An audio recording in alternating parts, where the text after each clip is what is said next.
ছাত্রলীগের রাজনীতি না ছাড়লে ছেলেকে আর গ্রহণ করবেন না বাবা। আমার ছেলে নাহিদ হাসান সবুজ যতদিন ছাত্রলীগের রাজনীতির সাথে জড়িত থাকবে ততদিন আমার সিদ্ধান্ত অটল থাকবে। সন্তান হিসেবে গ্রহণ করব না।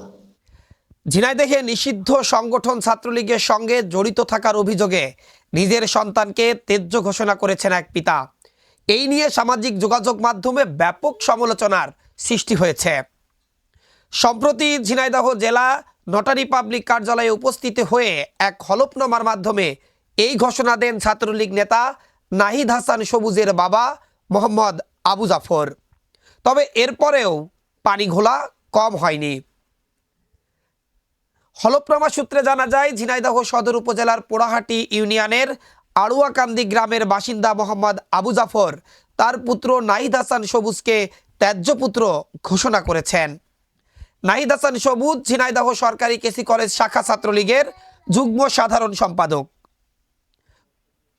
হলফনামায় মোহাম্মদ আবু জাফর উল্লেখ করেন, তার পুত্র দীর্ঘদিন ধরে তার অবাধ্য ও অবান্তর জীবনযাপন করে আসছিলেন। তিনি বর্তমানে পরিবারের সাথে বসবাস করেন না এবং নিজের খেয়াল খুশি মতো আলাদা থাকেন। তিনি আরও অভিযোগ করেন যে গত 2024 সালের 5 আগস্টে পরবর্তী সময়ে ছাত্রলীগকে নিষিদ্ধ করার সত্ত্বেও তার পুত্র এই সংগঠনের বিভিন্ন কার্যক্রমে লিপ্ত ছিলেন। বিশেষ করে গত 21 ফেব্রুয়ারি 2026 তারিখে ঝিনাইদহ জেলা আওয়ামী লীগের পরিত্যক্ত কার্যালয়ে পুনরায় চালু করার প্রক্রিয়া সবুজ সক্রিয় অংশগ্রহণের সংবাদ পাওয়ার পর পিতা তাকে নিজ বাড়ি থেকে বিতাড়িত করেন। হলফনামায় স্পষ্ট আছে, আজ থেকে নাহিদ হাসান সবুজের কোনো প্রকার আয় রোজগার, দায় দেনা বা কর্মকাণ্ডের সাথে পিতা বা তার পরিবারের অন্য কোনো সদস্যের কোনো সম্পর্ক থাকবে না। তার কোনো অপকর্মের দায়ভার পরিবার বহন করবে না। ভবিষ্যতে তার সাথে পরিবারের সকল প্রকার রক্ত সম্পর্কীয় আইনি বিচ্ছেদ বজায় থাকবে।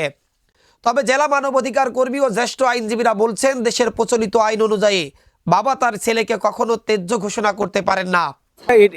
এটা কোনো বিধান না যে একজন দল, যে কোনো দল, কোনো ব্যক্তি তার রাজনীতি করার অধিকার আছে।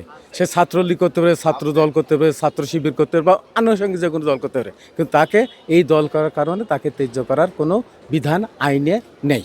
মোহাম্মদ আবু জাফর আমার নিকট আসছিল, উনি একটা নোটারি করেছে, ওনার ছেলেকে উনি ত্যায্য করেছেন, একজন আইনজীবীর মাধ্যমে উনি আসছিলেন, এটা আমি সম্পাদন করেছি। এদিকে নাহিদ হাসানের বাবা মোহাম্মদ আবু জাফর বলেছিলেন, তিনি স্বেচ্ছায় স্বজ্ঞানে তার ছেলেকে ত্যায্য ঘোষণা করেছেন। এ বিষয়ে স্থানীয় কয়েকজনের বক্তব্য রয়েছে আমাদের কাছে, এমনকি এই নাহিদ হাসানের পরিবারের বক্তব্য, সেগুলো তুলে ধরছে এবার। হাসান সবুজ দীর্ঘদিন ঝিনাইদহ জেলা ছাত্রলীগের সাথে জড়িত। 2024 সালে 5 আগস্ট আওয়ামী লীগ সরকার পতনের পর আমি তার বিভিন্ন বোঝাই, বাবা তুমি এই রাজনীতিটা করো না। সে কোনো কথাই শুনতে রাজি না। সে ছাত্রলীগের রাজনীতি করবেই। ছেলেকে অনেক বোঝানোর পরেও সে কোনো কথাই মানতে রাজি না। তারপর আমি তার প্রতি খুব ক্ষুব্ধ হয়ে যাই। এক পর্যায়ে রাগান্বিত হবে, আমি কোর্টে যাই, উকিলের সহযোগিতা নিয়ে আমি তার ত্যায্য ঘোষণা করি।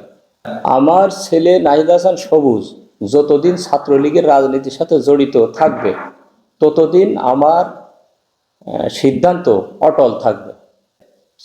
সন্তান হিসেবে গ্রহণ করব না।